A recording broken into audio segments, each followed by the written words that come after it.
سردیوں کے دن تھے۔ بالا موچی درخت کے نیچے اپنی چھوٹی سی دکان میں جوتوں کی مرمت کرنے میں مصروف تھا۔ اس کی دکان بغیر چھت اور دیواروں کے ایک درخت کے نیچے گاؤں کے بالکل بیچوں بیچ ایک صاف ستھرے میدان میں تھی، اور اس دکان کا کل اثاثہ لکڑی کا ایک صندوق تھا۔ جب بالا کام ختم کر لیتا تھا تو اپنی ساری چیزیں اس صندوق میں بند کر کے اس کی کنڈی لگا دیا کرتا تھا، اور یوں دکان بند ہو جاتی تھی۔ دوپہر کا وقت ہو گیا تھا اور سر پر سورج بھی چمک رہا تھا، مگر بالا پھر بھی سردی محسوس کر رہا تھا۔ اس نے اون کی بنی ہوئی پرانی شال کو اپنے جسم کے گرد لپیٹ رکھا تھا۔ اس کے باوجود اس کے ہاتھ پاؤں سردی سے ٹھنڈے ہو رہے تھے۔ وہ گاؤں کا واحد موچی تھا۔ گاؤں کے سب لوگ اپنے پھٹے پرانے جوتوں کی مرمت اس سے ہی کرواتے تھے، اس لیے اس کو فارغ بیٹھنے کی ذرا بھی فرصت نہیں ملتی تھی، اور وہ صبح سے شام تک اپنے کام میں ہی لگا رہتا تھا۔ بالا تھا تو غریب آدمی، مگر اس میں لالچ نام کی کوئی چیز نہ تھی۔ اسے علم تھا کہ گاؤں کے لوگوں کی آمدنی زیادہ نہیں ہوتی، اور وہ بڑی مشکل سے اپنی زندگی بسر کرتے ہیں۔ بالا گاؤں کے دوسرے لوگوں کی طرح ہی ان پڑھ تھا، مگر اس کو گاؤں والوں کی غربت کا احساس تھا، اس لیے وہ ان سے جوتوں کی مرمت کے زیادہ پیسے نہیں لیتا تھا۔ ایسا بھی نہیں تھا کہ اس کو جوتوں کی مرمت کے بدلے رقم ہی ملتی ہو۔ گاؤں کے کچھ لوگ تو اس کی خدمت کے عوض اسے مرغی، انڈے، گندم، سبزیاں اور گڑ وغیرہ بھی دے جاتے تھے۔ ایک دفعہ اس نے گاؤں کے ایک آدمی کے 2 بچوں کے نئے جوتے بنائے تھے، تو اس آدمی نے ان جوتوں کے بدلے ایک بکری اسے دے دی۔ اس بکری کی وجہ سے بالے اور اس کے گھر والوں کو دودھ کی آسانی ہو گئی تھی۔ وہ اپنی بیوی اور 2 بیٹیوں کے ساتھ گاؤں میں رہتا تھا۔ گھر چلانے کے لیے اسے سخت محنت کرنا پڑتی تھی۔ اس کی بیوی ایک بہت اچھی اور محنتی عورت تھی۔ وہ جوتوں میں کام آنے والا چمڑا رنگنے میں بالا کا ہاتھ بٹاتی تھی، اور اس کے ساتھ ساتھ وہ گاؤں کے زمینداروں کے کھیتوں میں بھی کام کرتی تھی، جس سے اسے کچھ پیسے مل جاتے تھے۔ دونوں کو اس جدوجہد کے نتیجے میں گھر کی گاڑی چلتی تھی۔ ان کی دونوں بیٹیاں ابھی چھوٹی تھیں اور گاؤں کے کچے مدرسے میں پڑھنے جاتی تھیں۔ دونوں میاں بیوی ان کو کسی کام میں ہاتھ نہیں لگانے دیتے تھے۔ بالا ان سے کہتا تھا کہ بس وہ پڑھتی لکھتی رہیں۔ اس کے باوجود دونوں لڑکیاں گھر کے مختلف چھوٹے موٹے کاموں میں لگی رہتی تھیں، جس کی وجہ سے بالا کی بیوی کو بڑی آسانی ہو جاتی تھی۔ بالے کے گھر کی ایک مدت سے مرمت نہیں ہوئی تھی۔ اس کے گھر میں 3 کمرے تھے اور ان کی چھتیں بوسیدہ ہو گئی تھیں۔ بارش ہوتی تھی تو پانی کمروں میں ٹپکنے لگتا تھا۔ بالا یہ سوچ سوچ کر پریشان ہو جاتا تھا کہ اگر سردیوں میں بارشیں شروع ہو گئیں تو کیا ہوگا۔ اس نے پیسے جمع کرنا شروع کر دیے تھے تاکہ بارشوں کے ہونے سے پہلے ہی گھر کی چھتوں کی مرمت کروا لے، مگر ابھی اس کے پاس بہت تھوڑے پیسے ہی جمع ہوئے تھے۔ وہ اس مقصد کے لیے اب سورج غروب ہونے تک کام میں لگا رہتا تھا تاکہ کچھ فاصل رقم حاصل ہو جائے جو چھتوں کی مرمت میں کام آئے۔ تھوڑی دیر ہی گزری تھی کہ اس کی بیوی اس کا کھانا لے کر آ گئی۔ وہ اپنے ساتھ ٹین کا ایک بڑا سا ڈبہ بھی لائی تھی۔ اس میں اس نے لکڑیوں سے آگ جلا رکھی تھی۔ بالا بیوی کو کھانے کو اور آگ کے ڈبے کو دیکھ کر خوش ہو گیا۔ بولا، بالی خوش رہ، تو نے تو کمال کر دیا۔ تجھے کیسے پتہ چلا کہ مجھے سردی لگ رہی ہے؟ بالی اپنی تعریف سن کر شرما گئی۔ خوش ہو کر بڑے پیار سے بولی، بالے، جیسے سردی یہاں ہے ویسے سردی گھر پر بھی ہے۔ میں نے سوچا کہ تو سردی میں کام کر رہا ہوگا، اس لیے میں ڈبے میں آگ جلا کر لے آئی ہوں۔ یہ کہہ کر اس کی بیوی نے کھانا کھول کر اس کے سامنے رکھ دیا اور بولی، بالے، تو کھانا کھا، میں گھر جاتی ہوں، دونوں بچیاں مدرسے سے واپس آنے والی ہوں گی۔ انہیں بھی کھانا دینا ہوگا۔ بالے نے کہا ٹھیک ہے تو جا، مگر بالی یہ سن لے کہ تو میری خاطر بہت تکلیفیں اٹھاتی ہے۔ مجھے تو اس کا افسوس ہوتا ہے کہ میں تجھے کوئی سکھ نہیں دے سکا۔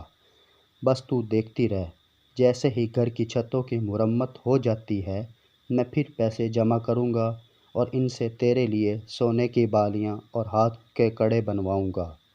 اس کی بیوی بولی تو ہمارے لیے ہی تو صبح سے شام تک کام میں لگا رہتا ہے، اللہ کا شکر ہے کہ میں بہت سکھ میں ہوں۔ ہماری بچیاں پڑھ لکھ رہی ہیں، مجھے نہ بالیاں چاہیے نہ کپڑے۔ اب تو اوڑھنے پہننے کی باری ہماری بچیوں کی ہے۔ بالا سر ہلا کر جگ کے پانی سے ہاتھ دھونے لگا اور پھر کھانے میں مصروف ہو گیا۔ اس کی بیوی اٹھ کر چلی گئی۔ بالا جلد ہی کھانے سے فارغ ہو گیا اور دوبارہ کام میں لگ گیا۔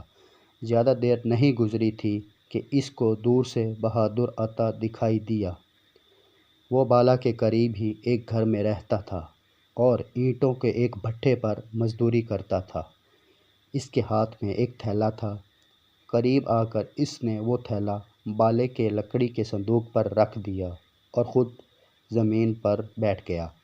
بالے نے وہ جوتا جس کی وہ مرمت کر رہا تھا ایک طرف رکھ دیا اور بولا بہادر بھائی کیسے آنا ہوا؟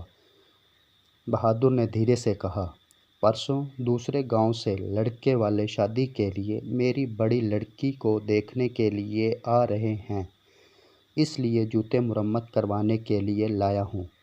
لڑکے والے آئیں گے تو ان پھٹے ہوئے جوتوں میں ان کے سامنے جاتے ہوئے شرم آئے گی۔ اس نے اپنا پاؤں آگے کر کے دکھایا۔ بالے نے دیکھا اس نے جو جوتے پہنے ہوئے تھے وہ انتہائی بدنما اور خستہ تھے۔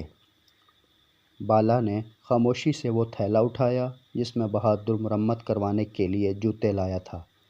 یہ جوتے بھی نہایت خستہ حالت میں تھے۔ اوپر کا چمڑا پرانا ہو گیا تھا مگر پھٹا نہیں تھا۔ اس نے انہیں پلٹ کر دیکھا تو دونوں جوتوں کے تلے پھٹے ہوئے تھے۔ بالے کی تجربہ کار انگلیوں نے جوتوں کے چمڑے کو چھو کر اندازہ کر لیا تھا کہ وہ ہرن کی کھال کے بنے ہوئے تھے، جو نہایت نرم، مضبوط اور ہلکی ہوتی ہے۔ دوسری بات جو بالے نے محسوس کی تھی وہ یہ تھی کہ ہرن کی کھال کے بنے ہوئے جوتے اگرچہ ہلکے پھلکے ہوتے ہیں مگر یہ جوتے اسے کچھ زیادہ ہی وزنی لگے۔ اس نے اس بات پر کوئی دھیان نہیں دیا۔ جب بہادر نے جوتوں میں بالے کا انہمام دیکھا تو وہ پریشان ہو گیا۔ اس کو یہ ڈر تھا کہ اتنے خراب جوتے دیکھ کر بالا ان کی مرمت سے انکار نہ کر دے، اس لیے وہ بڑی لجاجت سے بولا بالے بھائی جوتے بہت پرانے ہیں، ان کو میں نے گھر میں پڑے پرانے سامان سے نکالا ہے۔ یہ جوتے میرے دادا کے تھے اور کسی زمانے میں بہت اچھی حالت میں تھے۔ دادا کے انتقال کے بعد میرے ابا نے پہن پہن کر ان کا یہ حال کر دیا تھا۔ اگر بیٹی کی بات پکی ہونے کی تقریب نہ ہوتی تو میں کبھی بھی ایسے پھٹے پرانے جوتے لے کر تمہارے پاس نہیں آتا۔ بس یہ سمجھ لو کہ عزت کا معاملہ ہے۔ بالا اس کی بات سن کر رنجیدہ ہو گیا۔ اس نے کہا یہ جوتے ہرن کی کھال کے بنے ہوئے ہیں اور ہرن کی کھال کے جوتے بہت قیمتی ہوتے ہیں، تمہارے دادا تو کافی پیسے والے ہوں گے۔ بہادر نے بڑے فخر سے کہا وہ بہت بڑے زمیندار تھے، اس گاؤں کے بہت سی زمینیں انہی کی ملکیت تھیں۔ ان کے مرنے کے بعد میرے باپ نے ساری زمینیں بیچ کر ان کے پیسے اپنے دوستوں پر اڑا دیے تھے۔ اگر وہ سنبھل کر چلتے تو ہمارا یہ حال نہ ہوتا۔ اس کی شرمندگی محسوس کر کے بالا نے اس کی تسلی کے لیے کہا تم فکر مت کرو، ان جوتوں کو تو میں ایسا کر دوں گا کہ دیکھنے والے دیکھتے رہ جائیں گے۔ اس کی بات سن کر بہادر کی نظریں جھکا کر کہا اور بالے بھائی ایک بات اور ہے، ان کی اجرت میں بعد میں دوں گا، ابھی تو لڑکے والوں کے کھانے کا بھی انتظام نہیں ہوا ہے۔ وہ بھٹا جہاں میں کام کرتا ہوں اب میں اس کے مالک کے پاس جاؤں گا، شاید وہ مجھے کچھ رقم ادھار دے دے اور میں کھانے کا انتظام کر سکوں۔ بالے نے کہا دیکھو بہادر جیسی تمہاری بیٹی ویسی میری بیٹی، تم فکر مت کرنا، بٹھے کا مالک بھلے تمہیں ادھار نہ دے، میرے پاس چلے آنا، میرے پاس کچھ رقم موجود ہے، بارش میں چھتیں ٹپکنے لگتی ہیں، ان کی مرمت کے لیے رقم جمع کر رہا ہوں، مرمت تو بعد میں بھی ہو جائے گی، ان پیسوں کو تم بس اپنا ہی سمجھو، تم آرام سے لڑکے والوں کی دعوت کا انتظام کرنا۔ بالے کی ہمدردی اور محبت بھری باتیں سن کر بہادر کا دل بھر آیا اور اس کی آنکھیں نم ہو گئیں۔ وہ اسے دعائیں دیتا ہوا رخصت ہوا۔ چونکہ گاؤں کی ایک بیٹی کی شادی کا معاملہ تھا، اس لیے بالے نے دوسرے جوتوں کی مرمت کا کام چھوڑا اور بہادر کے جوتوں لے کر بیٹھ گیا۔ جوتوں کے تلے تو بالکل بھی مرمت کے قابل نہ تھے، وہ نہ صرف بری طرح گھس گئے تھے بلکہ بیچ میں سے 2 حصوں میں بھی تقسیم ہو گئے تھے۔ بالے نے اپنی لکڑی کے صندوق میں سب سے مہنگے والے تلے نکالے، یہ تلے وہ گاؤں کے امیر زمینداروں کے جوتوں میں لگاتا تھا۔ اس کے بعد وہ اپنے کام میں لگ گیا۔ شام تک جوتے تیار ہو گئے تھے۔ بالے نے ان پر بہت محنت کی تھی اور وہ بالکل نئے لگ رہے تھے۔ اس نے اپنی ساری چیزیں لکڑی کے صندوق میں بند کر کے اس کی کنڈی لگائی اور بہادر کے جوتوں کا تھیلا اٹھا کر گھر کی جانب روانہ ہو گیا۔ اس پوری کارروائی کے دوران اس کے چہرے پر عجیب سے تاثرات تھے اور دبے دبے جوش کے آثار تھے اور وہ بہت سنجیدہ نظر آ رہا تھا۔ اس کے قدم تیزی سے گھر کی جانب بڑھ رہے تھے، ایسا معلوم ہوتا تھا جیسے وہ جلد سے جلد گھر پہنچنا چاہتا ہو۔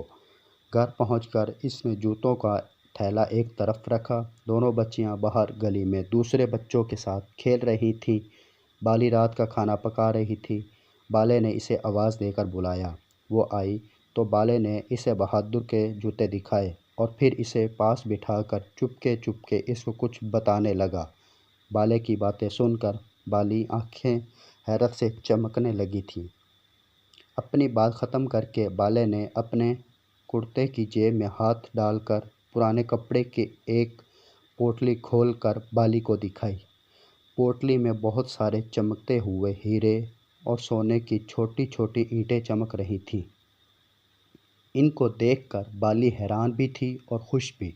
بالے نے کہا، اب ہم بہادر کے گھر چلیں گے، بچیاں باہر گلی میں کھیل رہی ہیں، تو چولہے کی آگ ہلکی کر دے، ہم جلدی واپس آ جائیں گے۔ تھوڑی دیر بعد بالا اپنی بیوی بالی کو لے کر بہادر کے گھر پہنچا۔ بہادر گھر پر ہی مل گیا تھا اور سخت پریشان اور فکر مند نظر آ رہا تھا۔ اس نے بالے اور اس کی بیوی کو عزت سے بٹھایا۔ اس کی بیوی اور بیٹیاں بھی ان کے پاس آ کر بیٹھ گئی تھیں۔ جب سب بیٹھ گئے تو بہادر نے بالے کو بتایا کہ اسے بھٹے کے مالک نے پیسے دینے سے انکار کر دیا ہے۔ اس نے اس کی بے عزتی بھی کی تھی اور وہ ادھار لینے کے لیے ہر وقت منہ اٹھا کر چلا آتا ہے۔ بالے نے کہا، بہادر، اللہ بہت رحیم اور کریم ہے، اب میں تم سب لوگوں کو ایک عجیب و غریب کہانی سناتا ہوں۔ یہ کہانی سن کر تم سب بہت خوش ہو جاؤ گے۔ اس کی بات سن کر بہادر کی بیوی اور بیٹیاں اسے حیرت اور دلچسپی سے دیکھنے لگیں۔ بالی کو تو بالا یہ باتیں پہلے ہی بتا چکا تھا، اس لیے وہ حیران نہیں ہو رہی تھی۔ بہادر کی سمجھ میں کچھ بھی نہیں آیا تھا، وہ منہ کھولے بالے کی باتیں سن رہا تھا۔ ان سب کی حیرانی اور پریشانی دیکھ کر بالے کی بیوی مسکرا رہی تھی۔ بالے نے کہنا شروع کیا، بہادر، تمہارے دادا بہت امیر آدمی تھے۔ جب میں نے ان کے جوتوں کی چیڑ پھاڑ کی تو ان کی ایڑیوں میں سے یہ چیزیں نکلی تھیں۔ اس نے کپڑوں کی وہی چھوٹی سی پوٹلی نکال کر ان کے سامنے رکھ دی۔ سب حیرانی سے اس پوٹلی کو دیکھ رہے تھے۔ جب بہادر نے وہ پوٹلی کھولی تو اس میں رکھے ہوئے ہیرے اور سونے کی چھوٹی چھوٹی اینٹیں دیکھ کر سب حیران رہ گئے۔ بہادر نے وہ پوٹلی اٹھا کر بہادر کے حوالے کر دی۔ میرا یہ خیال ہے تمہارے دادا نے اس دولت کو چوروں اور ڈاکوؤں سے محفوظ رکھنے کے لیے اپنے جوتوں میں چھپا دیا تھا۔ اتنی ساری دولت سامنے پا کر بہادر کی حالت دیکھنے سے تعلق رکھتی تھی۔ وہ پھٹی پھٹی آنکھوں سے اس پوٹلی کو دیکھ رہا تھا۔ اس کی بیوی تو اتنی خوش ہوئی کہ چیخ چیخ کر رونے لگی۔ جب تھوڑی دیر بعد ان لوگوں کی حالت سنبھلی تو بہادر بالے کے ہاتھ تھام کر رونے لگا، بالے بھائی، تم انسان نہیں فرشتہ ہو، اس نے کہا، تمہارا یہ احسان میں زندگی بھر نہیں بھولوں گا۔ تمہارے جیسا ایماندار آدمی پورے گاؤں میں کوئی دوسرا نہیں ہوگا۔ بہادر، میں تو اس بات پر خوش ہوں کہ تمہاری بیٹی کے نصیب سے یہ دولت تمہیں ملی ہے۔ اب تو تم اس گاؤں کے بہت امیر آدمی ہو گئے ہو۔ ان چیزوں کو فروخت کر کے ان سے ملنے والی رقم سے پہلے تو بیٹی کی شادی کرنا، پھر کوئی اچھا سا کام شروع کر دینا۔